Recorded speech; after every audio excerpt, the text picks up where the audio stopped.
Tem um segredo que ninguém deveria descobrir. Mas eu fui atrás e o que encontrei mudou tudo. Você tem coragem de assistir até o fim? Cuidado. Não assista sozinho. Terror Sombrio. Apresenta histórias de terror de tirar o fôlego. Relatos reais.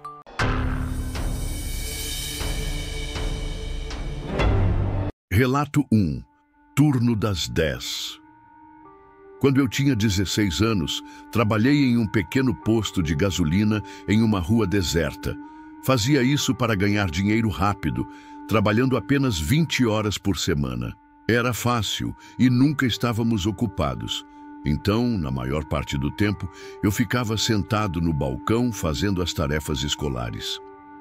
O posto de gasolina era pequeno, por dentro e por fora. 4 bombas estavam na frente, bem na beira da rua, e o prédio em si era menor. Havia um banheiro de um cômodo, uma fileira central de lanches, 2 geladeiras e, em seguida, meu pequeno balcão. Tínhamos um cômodo nos fundos, mas era usado como depósito em vez de sala de descanso. Atrás do prédio havia uma grande caçamba de lixo, mas para acessá-la era preciso sair pela porta da frente e dar a volta no prédio. A maioria das pessoas que via estava de passagem, parando apenas para abastecer, fazer xixi ou comer algo rápido. A pequena cidade em que eu morava, Tattersall, não era uma cidade turística. Os cachorros quentes que giravam lentamente no fogão estavam velhos, mas eu não podia contar isso às pessoas. Meu chefe era um pão duro e um babaca ganancioso, mas ele me pagava, então eu nunca reclamava. Eu deixava as pessoas comprarem salgadinhos que ficavam meses na prateleira, cachorros quentes velhos e bebidas que poderiam muito bem ter sido um experimento científico da escola. Eu sempre me sentia mal e sempre ficava um pouco nervoso, com a possibilidade de me meter em encrenca por vender aquelas coisas. Mas meu chefe me garantiu que tudo ficaria bem e ninguém jamais saberia. Uma noite estava mais lento do que o normal. Eu só tinha visto 2 carros e isso havia sido quase 1 hora atrás. Naturalmente, quando um Honda Civic preto parou, chamou minha atenção. Saiu um casal, talvez na casa dos 30 anos. O homem abriu a porta dos fundos e pegou uma mochila, enquanto as mulheres andavam por ali e começavam a abastecer. Voltei para as minhas tarefas escolares sem pensar muito nisso. Se precisassem de ajuda, podiam simplesmente entrar. O marido desapareceu de vista, mas foi tudo bem. Voltei para a minha lição de casa de pré-cálculo, tentando entender trigonometria. Eu odiava trigonometria pra caramba. Alguns minutos depois, o casal voltou para o carro e arrancou. Avistei o homem, que não estava mais com a mochila. Estando mais concentrada na lição de casa, presumi que ele já a tivesse jogado no porta-malas do carro novamente, e por pouco não a vi. Mais tarde naquela noite, eu estava prestes a levar o lixo para fora. Hillary, uma mulher mais velha com um sério problema com cigarro, deveria assumir o meu lugar. Me ofereci para levar o lixo para fora, com o que ela concordou, e dei a volta até os fundos do prédio. Um cheiro ruim me atingiu no rosto quando virei a esquina, mas era uma lixeira grande com sabe-se lá o quê, então era inevitável que cheirasse mal. Caminhando até lá, abri a tampa da lixeira e carreguei a sacola no ombro, colocando-a na lixeira verde. Quando fechei a coisa, algo me chamou a atenção. Uma mochila, a mesma mochila que o homem tinha usado antes. Parecia molhado, como se você tivesse derramado uma garrafa de água no fundo de uma sacola. Estava curvado em uma posição estranha. Dava para perceber que havia algo dentro. Sendo um garoto de 16 anos, a curiosidade falou mais alto e eu abri a mochila por engano. Dentro havia o que eu presumi ser um corpo. Era vermelho escuro e rosa em alguns pontos, ou acho que era. O forro interno preto da mochila dificultava a certeza. Fedia, muito pior do que a lixeira ali perto, e eu podia ver pedaços de carne e Pequenas coisas brancas grudando em todos os lugares. Parecia um animal atropelado por vários carros. Eu me virei, vomitando o pouco que tinha no estômago. Lágrimas brotaram dos meus olhos enquanto o líquido se transformava em ácido. Ou acho que era ácido. Tenho certeza de que perdi todo o meu almoço. Voltei cambaleando pelo prédio, batendo na parede e tentando limpar o vômito que escorria pelo meu queixo. Atravessei as portas aos tropeços, chamando a atenção de Hillary imediatamente. Eu engasguei com as palavras, algo sobre um corpo, e senti vontade de vomitar novamente. Ela pegou o telefone, discou 911 e falou freneticamente. Passei por ela e entrei no único banheiro que tínhamos e fiquei curvada sobre o vaso sanitário até a polícia chegar. O resto da minha noite e da noite foram um borrão. Quando a polícia chegou, eu estava sentada no chão nojento do banheiro. Não me importava o quão nojento fosse. Não conseguia me obrigar a pensar em nada além do que tinha visto. Eu queria desesperadamente esquecer aquela visão horrível. Uma policial veio e me encontrou com uma expressão de choque no rosto ao ver meu estado. Olá, você é o Zach, certo?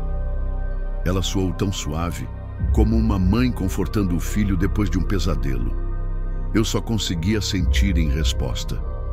Ela sentou-se ao meu lado, passou o braço em volta do meu ombro e me puxou para um abraço reconfortante. Parecia que tínhamos ficado ali por horas, apenas os sons dos outros policiais e, ocasionalmente, a voz da Hillary rompendo o silêncio.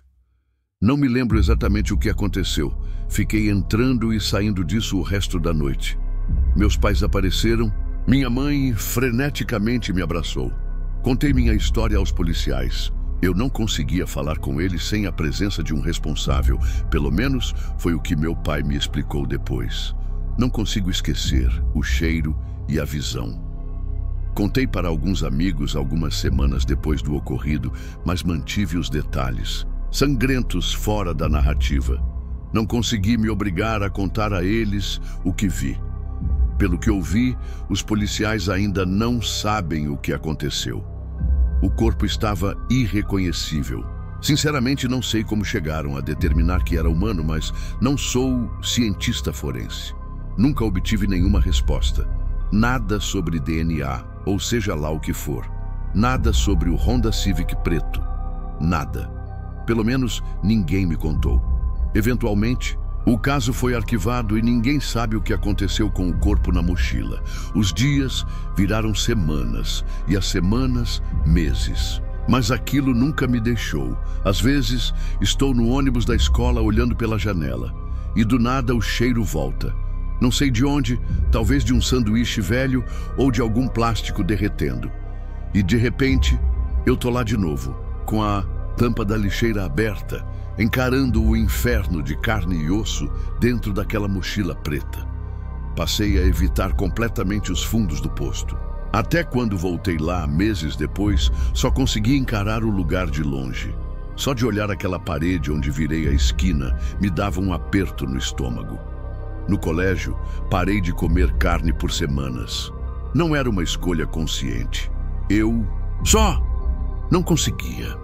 Toda vez que via alguma coisa com uma textura parecida, minha garganta se fechava. Senti o vômito subindo várias vezes no refeitório, só por ver alguém cortando um frango empanado. Tive pesadelos. Pesadelos vívidos, sujos, barulhentos. Em alguns, eu abria a mochila de novo. Só que ela não parava de se abrir. Era como um buraco sem fundo, e quanto mais eu olhava, mais o corpo dentro dela se mexia. Eu via olhos que não estavam lá antes, dentes onde não deviam existir. Outras vezes, o sonho era mais simples, mas muito pior. Eu estava sozinho, atrás do posto, e a mochila estava no chão, aberta, me chamando. Acordava encharcado de suor, com o peito apertado, como se tivesse corrido por horas. Cheguei a dormir, com a luz acesa por mais tempo do que me orgulho de admitir. Durante as aulas, às vezes, eu simplesmente desligava. Ficava encarando um ponto qualquer da parede, enquanto a cena se repetia em looping dentro da minha cabeça. A tampa da lixeira, abrindo, A mochila curvada de um jeito estranho, a carne, o cheiro, o gosto ácido do vômito. Não importava o quanto eu tentasse me distrair, bastava um segundo de silêncio ou um cheiro inesperado para tudo voltar.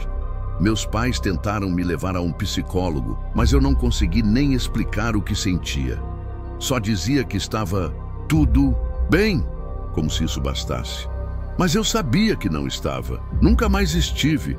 Fiquei obcecado por notícias sobre o caso.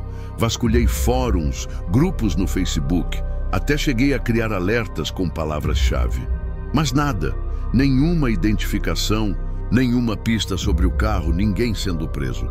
Era como se aquela noite tivesse acontecido só na minha cabeça. Mas não aconteceu.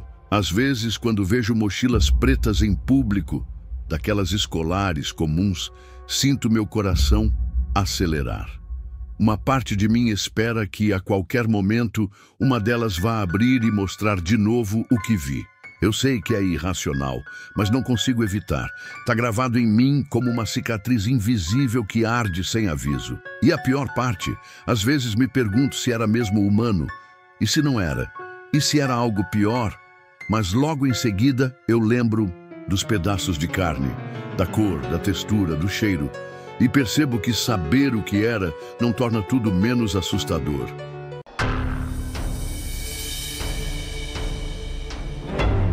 Relato 2. Fiquei em um hotel totalmente abandonado. Agora sei por quê. Um telefonema chegou com o sol nascendo e me encontrou dormindo numa cama de hotel horrível em algum lugar no fundo do Poço do Sul de Nova Jersey. Minha cabeça doía. Pra caramba, meu estômago estava a 3 segundos de virar e eu só queria descansar um pouco.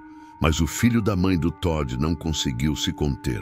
O cara era como um boneco de corda corporativo, nascido e criado nos porões da América corporativa para acordar de madrugada e tirar o dinheiro de todo mundo. Choveu ontem à noite, né, Mike? Ele tossiu com a boca cheia de pastilhas de mentol. Ouvi água no telhado. E o vento? Nossa, o prédio inteiro tremeu como se o próprio diabo estivesse tocando maracas.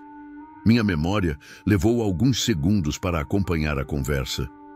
Tínhamos passado o dia todo dirigindo, pelas rodovias e sobre pontes infinitas que pairavam no alto das fábricas do Nordeste. Só chegamos à pequena pousada sombria por volta das 9 da noite.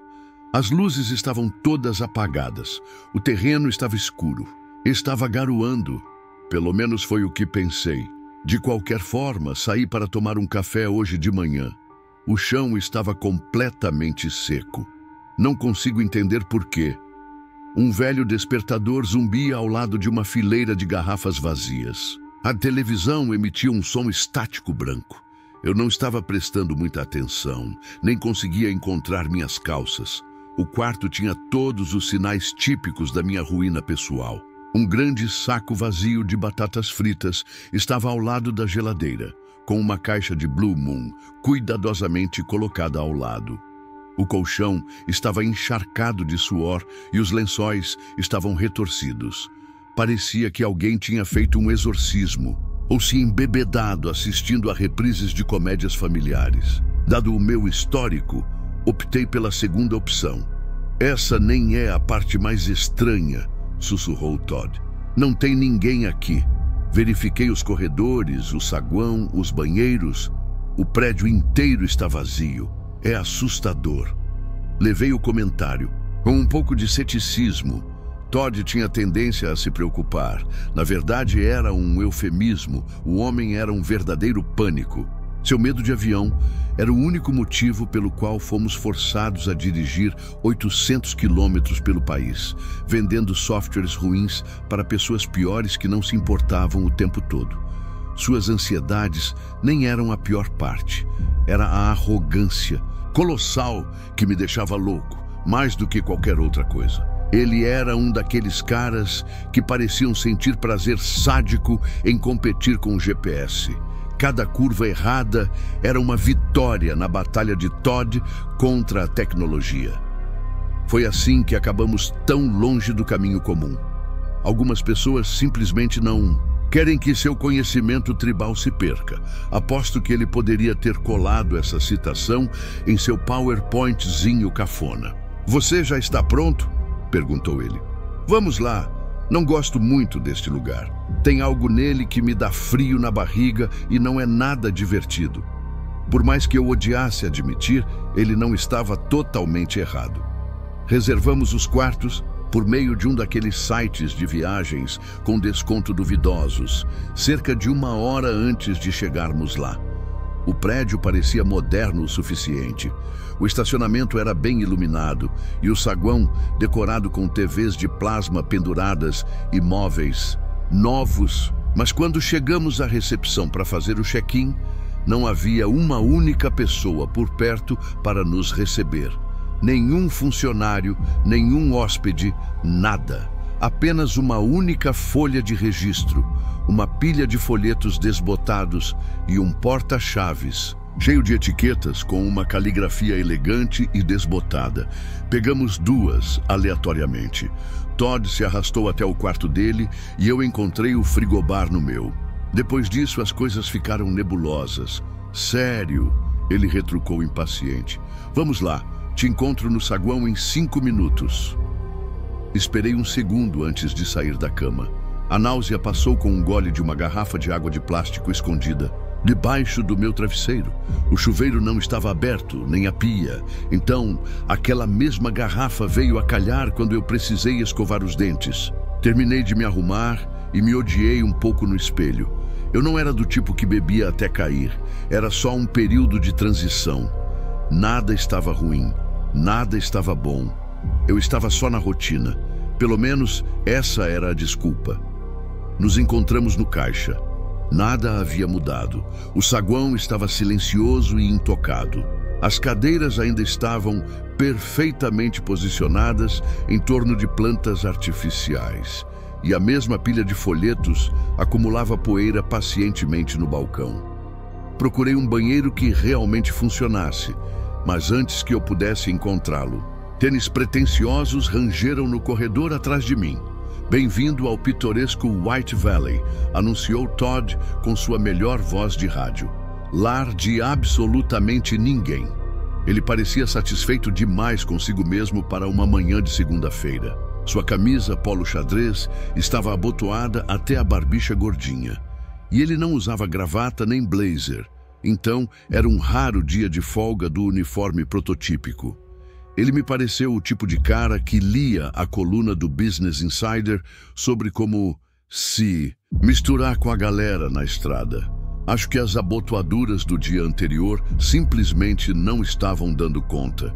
Quase dava para sentir o cheiro do esforço na forma de Draco no ar. Você está dirigindo? Ele fungou. Estou pronto para tirar um cochilo. Procurei um banheiro primeiro. O público ficava do outro lado do átrio, depois de uma fileira de vasos e obras de arte em formas abstratas e chavões. Deixei minhas malas com o robô humano e atravessei o cômodo. O chão estava recém-encerado e cada passo batia nas paredes com um eco agudo. Dentro do banheiro havia um único vaso sanitário. O dispensador de lenços estava vazio, mas a pia ainda funcionava. Não havia sinal no meu celular e a notícia já tinha um dia. Nenhuma das minhas ligações ou mensagens estava sendo atendida. Mas isso não parecia fora do comum. Não havia sinal a quilômetros. Terminei a limpeza e voltei para o átrio. Algo estava estranho. Tudo parecia igual. As mesmas janelas altas, a mesma tinta vermelha e os móveis impecáveis. Mas um detalhe havia mudado. Talvez algo no ar. Eu não conseguia dizer exatamente o que. Como se o quarto inteiro tivesse sido reorganizado quando eu não estava olhando. Virei uma esquina.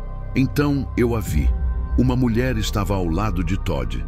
Ela parecia mais velha, com cabelos brancos com mechas grisalhas que iam além dos ombros e sobrancelhas tão grossas que formavam uma única linha na testa. Seu uniforme não combinava. Não sei por que notei isso primeiro, mas notei.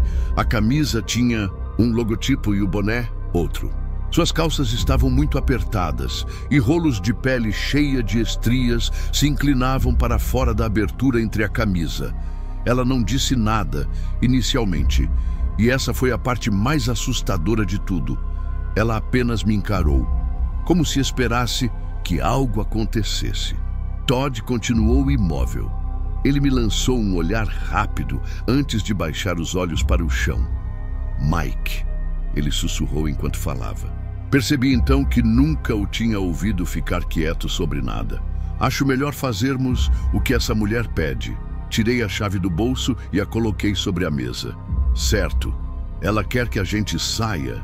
Assim que as palavras saíram da minha boca, um grito agudo ecoou pelo átrio, alto o suficiente para nos obrigar a nos ajoelhar. O tom oscilava em frequência. Era estridente em um segundo, áspero no outro. Não consegui descobrir de onde vinha, até que algo caiu atrás da recepção. Minha atenção se voltou para o quadro negro. Foi então que notei a faca. Vá, grunhiu a mulher. Agora. Ela arrastou a lâmina pelo quadro uma segunda vez. Foi horrível. Todd gritou, mas eu não conseguia ouvir suas palavras. Só conseguia ver seus lábios se movendo. Nos levantamos. Então ela apontou para a porta da frente. Vá. Repetiu ela. Agora. Levantamo-nos e andamos. A estranha nos seguiu. Não olhei para ela. Não precisava. Eu sentia seu hálito quente em meus ombros. Seus passos ecoavam desigualmente, como se os sapatos não servissem ou ela não se mexesse há algum tempo. Olhei para Todd e sua casca de ovo, normalmente polida, já começava a rachar. O suor se acumulava em seu colarinho e encharcava as cavas da camisa polo. Sua expressão parecia congelada em algum lugar entre o pedido de desculpas e o pânico. Por um favor, ele sussurrou. Não sei o que fizemos para ofendê-la. Deixe-nos ir embora. A faca cravou-se delicadamente em minhas costas. Vá. Continuamos andando. As portas duplas levavam a um pátio em frente ao prédio. Lá fora, o jardim estava decorado com flores e bancos. O cheiro de palha fresca trazia liberdade. Eu conseguia ver nosso carro no estacionamento. Não havia mais ninguém estacionado lá. Eu esperava que aquela mulher misteriosa, por mais fodida que estivesse, simplesmente nos deixasse entrar e ir embora. Talvez ela pensasse que estávamos invadindo propriedade ou algo assim. Mas pelo menos assim poderíamos deixar todo aquele encontro à faca para trás.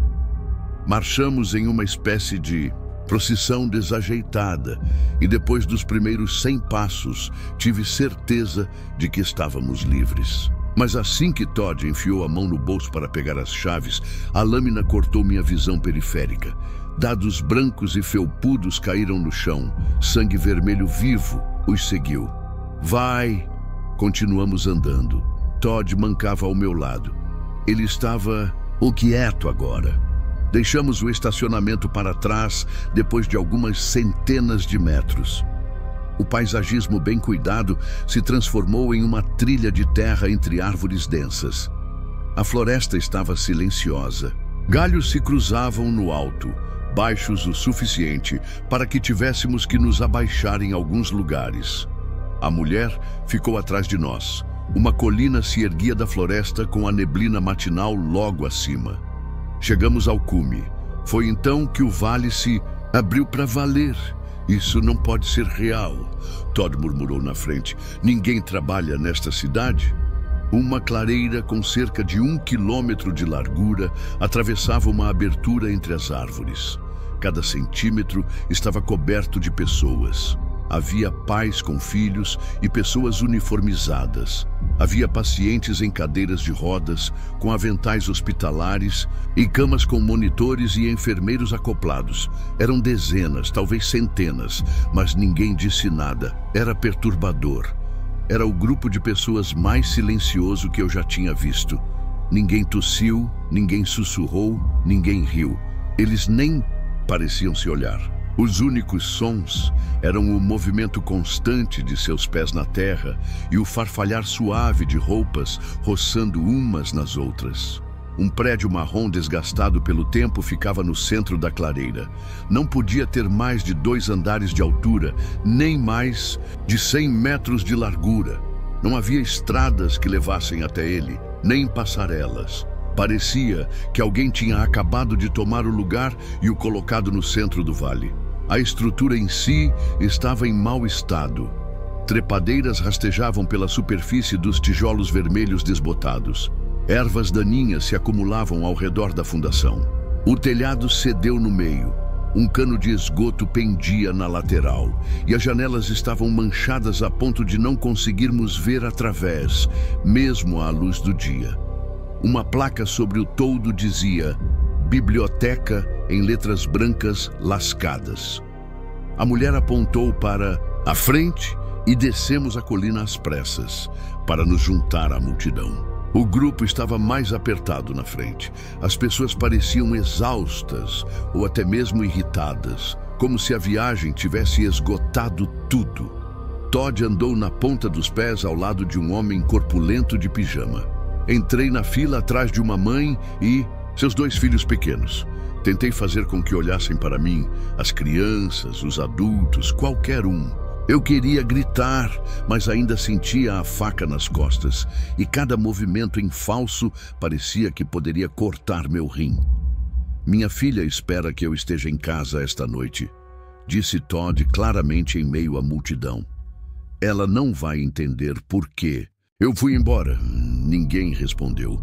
Os moradores estavam inquietos àquela altura, braços e ombros pressionados contra minhas costas. Uma senhora quase cortou a mão com a faca. Uma fileira de pedras pesadas havia sido disposta para formar um caminho através do campo. A formação afunilava as pessoas em um estreito perto da porta, mas elas não se moviam.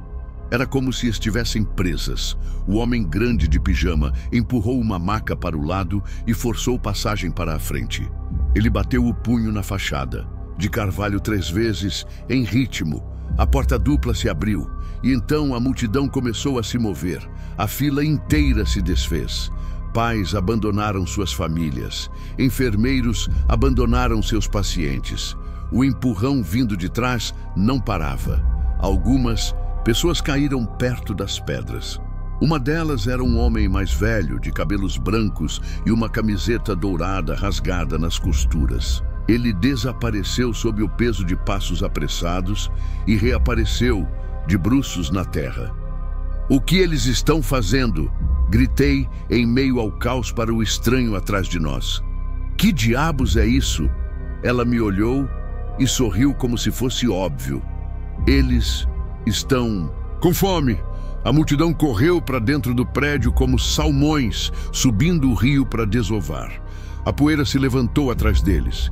As tábuas do assoalho rangeram sob o peso. A debandada terminou em cerca de 10 segundos. E então, tudo ficou em silêncio. Um punhado de pessoas não havia conseguido entrar. Algumas estavam se movendo. Outras, como o velho, não. Nunca esquecerei o olhar determinado de um adolescente, com as pernas mutiladas e uma fileira de cortes ensanguentados no rosto. Ele se arrastou em direção à porta, centímetro por centímetro, até que um retardatário o empurrou de volta para baixo no último minuto. Seu crânio bateu em uma pedra com um estalo repugnante. Ele não se moveu depois disso. "Vão", gesticulou. "A mulher. Para dentro." Fizemos o que ela nos disse. O interior da biblioteca parecia ter sido mobiliado por alguém com um orçamento muito pequeno e uma boa lembrança do ano de 1997. As paredes eram verde claras e cobertas de recortes de jornais, laminados sobre feiras de ciências e eventos beneficentes. As cadeiras eram estofadas, com tecido desbotado e dispostas ao redor de mesas de metal, empilhadas com revistas velhas. Um aquário vazio estava em uma prateleira baixa, mas não havia água, apenas um tronco de plástico e uma fina camada de cascalho. "Que diabos estamos fazendo aqui?" Todd cuspiu. "Temos o direito de saber." A estranha inclinou sua faca em direção a uma escada escondida no canto dos fundos da sala. Ela parecia mais agitada do que antes, quase impaciente. Seus olhos estavam vermelhos e ela coçava o pescoço até a pele ficar vermelha. Suas unhas estavam descascadas e ensanguentadas. Havia em seu rosto uma expressão de viciada em crack, faminta por uma dose. Vai. O ar ficou mais quente à medida que subíamos. Os degraus subiam acima de um corredor longo e estreito, onde a multidão já havia desaparecido de vista. No topo havia uma porta cinza simples com a palavra depósito, escrita em cima. Nossa captora mexeu na fechadura por um segundo. Então enfiou a parte larga da lâmina nas costas de Todd. Para dentro. O cômodo era pequeno e inclinado nas bordas, quase como um escritório improvisado no sótão. Um armário ocupava o canto mais distante. Duas janelas estreitas deixavam entrar a luz forte do sol, que iluminava uma fina faixa como fita adesiva sobre o painel de madeira. O ar cheirava a carpete velho e papel mofado, combinados com algo forte e químico. "Fiquem aqui", gritou a mulher. "Não saiam!" E com isso, a porta se fechou com força. Uma fechadura estalou atrás dela. Todd andava de um lado para o outro no espaço estreito, em círculos apertados. Sua respiração ficou pesada. Ele engoliu em seco e pressionou a mão contra o peito. Parecia que ia desmaiar. Por um segundo, pensei que teria que segurá-lo. "Precisamos de uma saída", balbuciou. "Mike, não podemos ficar aqui em cima. Você entende isso, né?" Não respondi nada. Tinha que haver algo útil no quarto. Algo que pudéssemos usar para nos defender ou nos ajudar a escapar. Tentei as janelas e elas estavam enferrujadas. Pressionei a palma da mão no vidro e empurrei. Nada se moveu. "O que vamos fazer?" O armário era o próximo. Uma caixa de papelão estava perto do fundo com um logotipo desbotado da Home Depot estampado na lateral. Puxei-a e me agachei para verificar o conteúdo. Lá dentro havia uma caixa de ferramentas que parecia não ter sido tocada há anos. Um nível quebrado estava ao lado de um alicate com o cabo meio derretido.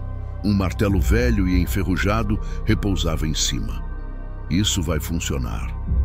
Voltei ao armário para dar outra olhada. Uma fresta no assoalho havia se aberto onde antes estava. A caixa de ferramentas. Uma luz fraca penetrava pelas frestas. O cheiro que emanava era mais forte do que antes e estava impregnado de produtos químicos, algo como água sanitária ou plástico derretido. Ardia um pouco quando o inalei. "Está ouvindo isso?"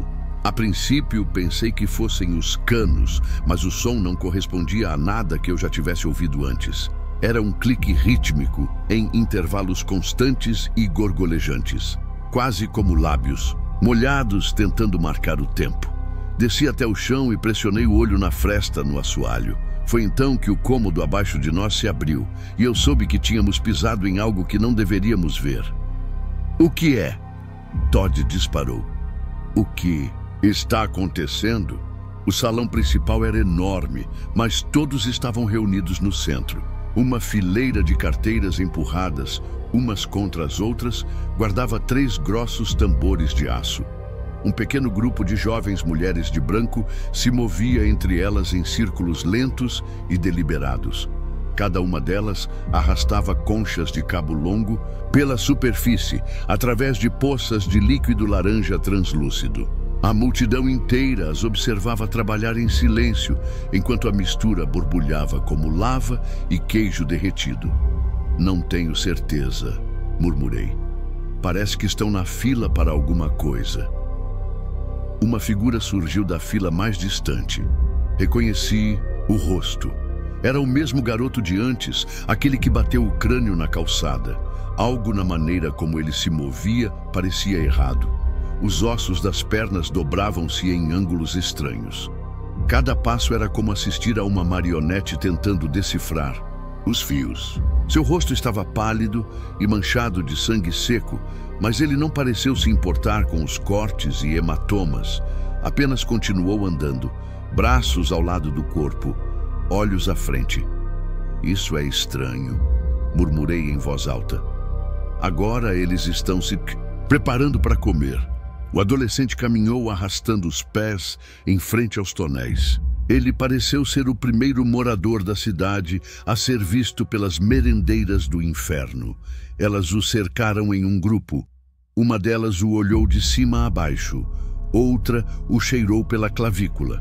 Aparentemente satisfeitos com o resultado, os dois saíram, correndo do caminho.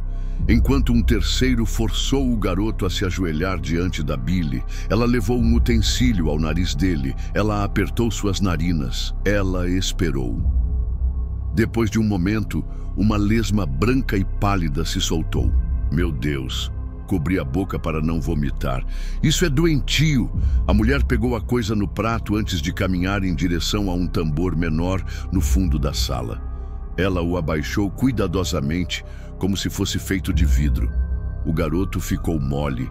Um dos outros se aproximou dele e mergulhou a cabeça delicadamente na gosma laranja. Ele gritou quando a segunda lesma emergiu da gosma. Então ele soluçou enquanto ela rastejava por sua boca e subia pelo nariz. São parasitas. Embaralhei as palavras, tentando explicar. Estão dentro deles. O garoto se contraiu. Seus olhos reviraram. Por um segundo pensei que ele estava prestes a desmaiar novamente. Então, todo o seu corpo se contraiu. Ele se endireitou de repente e começou a rir. Era uma risada histérica, de pânico, frenética, do tipo que você precisa recuperar o fôlego no meio. Ele disparou pela sala e bateu a cabeça na parede. Então quicou e fez de novo. E de novo. Caiu de joelhos e olhou para o sangue nas mãos. Então lambeu-as, lentamente, como se estivesse saboreando o gosto. Todd estendeu a mão por trás de mim e tirou o martelo da caixa de ferramentas. Não consegui impedi-lo. Tudo aconteceu rápido demais. Não houve tempo para reagir. Ele passou por mim e bateu na janela com um golpe certeiro. O vidro rachou e explodiu. Cacos ricochetearam no chão. Eu ainda estava olhando pela rachadura no assoalho quando a energia mudou. Todas as cabeças no corredor abaixo se voltaram para mim. Não para a janela, não para o barulho, para mim. Como se soubessem exatamente onde eu estava. Como se estivessem apenas esperando por um motivo. E então começaram a correr. O adolescente foi o mais rápido. Ele empurrou os outros para fora do caminho enquanto se agachava e corria para a porta no final do longo corredor. Levantei-me e comecei a me mover. Todd tentava se forçar para fora da janela, mas não cabia direito. Suas calças estavam rasgadas, onde os pedaços irregulares lhe cravavam as pernas. Sua camisa estava coberta de vermelho. Ele se contorceu com força, tentando passar. Mas a moldura o arranhou em carne viva. Ele gritou de volta para mim, enquanto passos subiam apressadamente os degraus. Então ele se virou. Havia algo maligno em seus olhos quando ele me bateu. Bati com força no chão. Minha cabeça bateu no ladrilho e tudo ficou lento. Meus ouvidos zumbiam. Minha visão pulsava nas bordas. Eu ainda conseguia ouvi-lo se movendo. Em algum lugar acima de mim. Todd. Ele estava com raiva de alguma coisa. A porta se abriu de repente. A multidão entrou. O homem de pijama o viu primeiro. Todd estava com um pé para fora da janela, mas a bainha da calça caqui estava presa no radiador. Ele não conseguia se mexer. O grandalhão o puxou pelo tornozelo e o puxou de volta para dentro. Os outros gritaram como animais. Arranharam seus braços e o arrastaram pelo chão. Todd chutou. Implorou. Disse que sentia muito. Disse que não era sua intenção. Eles não se importaram. Eles o arrastaram porta fora e escada abaixo, ainda gritando, ainda implorando para que eu fosse salvá-lo. E então tudo ficou quieto. Novamente. Esperei na porta por alguns segundos. Tempo suficiente para saber que eles não voltariam. Os gritos não pararam. Só pioraram. A voz de Todd ficou rouca e entrecortada, como se ele tivesse engolido uma lixa. Não havia mais palavras para serem ouvidas, apenas gemidos guturais. A multidão adorou. Eles faziam aqueles barulhinhos horríveis, bufos, suspiros, algo que quase soou como aplausos. Eles estavam animados agora, e aquele clique horrível também não parou. Só ficou mais alto. Atravessei a porta e fui para o corredor. Minhas pernas tremiam. Meu crânio latejava. O mundo se inclinava a cada poucos passos, mas eu não parei. Apenas andei. Desci as escadas, atravessei a biblioteca e saí pela porta da frente. Por um momento me senti culpado, me senti mesmo, mas então pensei no martelo e naquelas calças caqui idiotas. E em todos os momentos terrivelmente condescendentes que levaram àquele em que aquele babaca covarde e egoísta tentou me sacrificar para sobreviver. E então continuei andando. A floresta estava fria e escura. O amanhecer havia dado lugar a uma chuva fina que deslizava por entre as árvores e grudava nos galhos.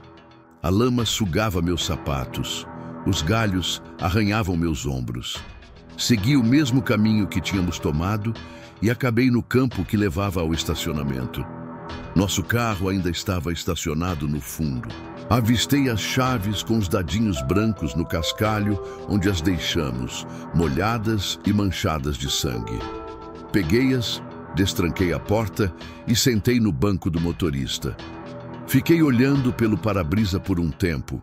Então liguei o motor e fui embora. Naquela noite, relatei tudo à polícia da minha cidade natal. Eu me sentia mais seguro lá.